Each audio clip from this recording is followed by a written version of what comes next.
Hi. പരോപകാര പുണ്യായ പാപായ പരപീഠനം. പരോപകാരമേ പുണ്യം, പാപമേ പരപീഠനം.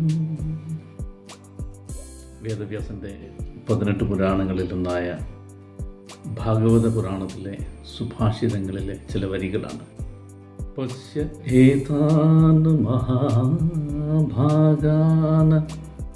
പരാർത്ഥീകാന്തജീവിതാൻ വാദവർഷ അതപഹിമാൻ സഹന്തു പാരയന്തിന.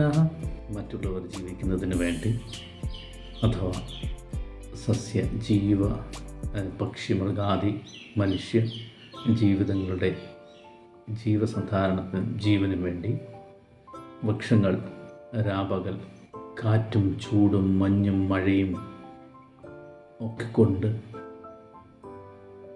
മറ്റുള്ളവരുടെ ഹിതത്തിന് വേണ്ടി മാത്രം ജീവിക്കുന്ന മരങ്ങളില്ലേ, വൃക്ഷങ്ങളില്ലേ, അവയാണ് ലോകത്തിലെ ഏറ്റവും ഭാഗ്യവാന്മാർ, പുണ്യാത്മാക്കൾ എന്നാണ് വേദവ്യാസൻ പറഞ്ഞു വയ്ക്കുന്നത്.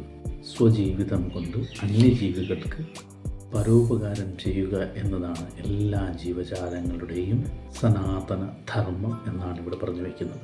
മറ്റൊരു വിധത്തിൽ നോക്കുകയാണെങ്കിൽ ബൈബിളിലെ സുഭാഷിതങ്ങൾ 2-ാം അധ്യായം 2 മുതൽ 6 വരെ നമ്മൾ നോക്കുകയാണെങ്കിൽ, നീ ജ്ഞാനത്തിന് വേണ്ടി ചെവി കൊടുക്കുകയും അറിവിൻ്റെ നേരെ ഹൃദയം ചായ്ക്കുകയും ചെയ്യുക.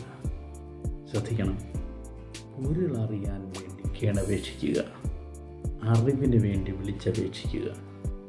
നീ അതിനെ വെള്ളി എന്നതുപോലെ തേടുകയും നിഗൂഢനിധി എന്നതുപോലെ അന്വേഷിക്കുകയും ചെയ്യുക. അപ്പോൾ നീ ദൈവഭക്തി എന്തെന്ന് ഗ്രഹിക്കുകയും, അടിവരയിടുക, ദൈവഭക്തി എന്തെന്ന് ഗ്രഹിക്കുകയും ദൈവത്തെക്കുറിച്ചുള്ള അറിവ് നേടുകയും ചെയ്യും. അവിടെയാണ് ദൈവത്തെക്കുറിച്ചുള്ള അറിവ് നേടുന്നത്. എന്തെന്നാൽ കർത്താവ് ജ്ഞാനം നൽകുന്നു, അവിടുത്തെ വചനത്തിൽ നിന്ന് അറിവും വിവേകവും പുറപ്പെടുന്നു.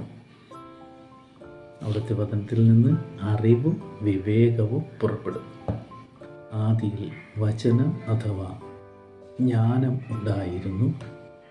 ആ ജ്ഞാനം അഥവാ വചനം അതായിരുന്നു ദൈവം എന്നാണ് നാം പഠിച്ചിട്ടുള്ളത്. ആ ജ്ഞാനം കൂടുതൽ നേടാൻ നമുക്ക് ശ്രമിക്കാം. അതാണ് ഇവിടെ പറയുന്നത്. ജ്ഞാനത്തിലൂടെ ഈ അണ്ഡഘടാകത്തിൻ്റെ പൊരുൾ അഥവാ സയൻസ് അതറിയാൻ നമുക്ക് സാധിക്കും. ആ അറിവ് നേടിക്കഴിഞ്ഞാൽ, വിജ്ഞാനം നേടുന്നതിലൂടെ ആ അറിവ് നമ്മൾ നേടുന്നു. ശ്രദ്ധിക്കുക, വിജ്ഞാനം നേടുന്നതിലൂടെ അറിവ്, വിജ്ഞാനമുള്ളവനെ അറിവുണ്ടാകുകയുള്ളൂ. അതാണ് വെള്ളിയോ സ്വർണത്തിനോ അധികമായി, നിഗൂഢമായ നിധിയിലും അധികമായി സംരക്ഷിക്കപ്പെടേണ്ടത് എന്നാണ് ഇവിടെയും പറയുന്നത്. അപ്പോൾ ദൈവത്തെ നാം അറിയുന്നു. ജ്ഞാനമാണ് അഥവാ അറിവാണ് ദൈവം.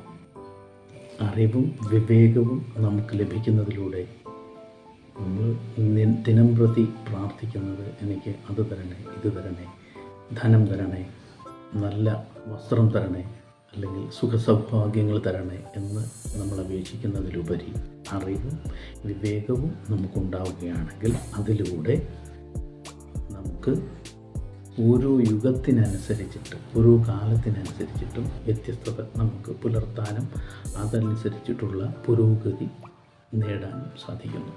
ശിലായുഗത്തിൽ ബാർട്ടർ സമ്പ്രദായം ഉണ്ടായിരുന്ന സമയത്ത് സാധനങ്ങൾക്ക് പകരം സാധനം കൊടുത്ത് അന്ന് ജനങ്ങൾ ജീവിച്ചെങ്കിൽ, കുറച്ചുകൂടെ മുന്നോട്ട് വന്നു കഴിഞ്ഞപ്പോൾ നാണയങ്ങളുണ്ടായി.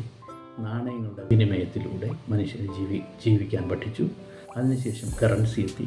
കറൻസിയുടെ വിനിമയത്തിലൂടെ മനുഷ്യൻ ഈ യുഗത്തിലും, ഈ യുഗത്തിലേക്ക് വന്നു കഴിഞ്ഞപ്പോഴത്തേക്ക് എന്താണ്, കറൻസിലെസ് ട്രാൻസാക്ഷനുകളായി, ഓൺലൈനായി, ജിപേ, ഇപേ, ക്രിപ്റ്റോ കറൻസി തുടങ്ങി. അപ്പം അറിവുണ്ടാകുന്നതിലൂടെ, വിജ്ഞാനം പ്രാപ്തമായി അറിവുണ്ടാകുന്നതിലൂടെ അത് മതി മനുഷ്യന്.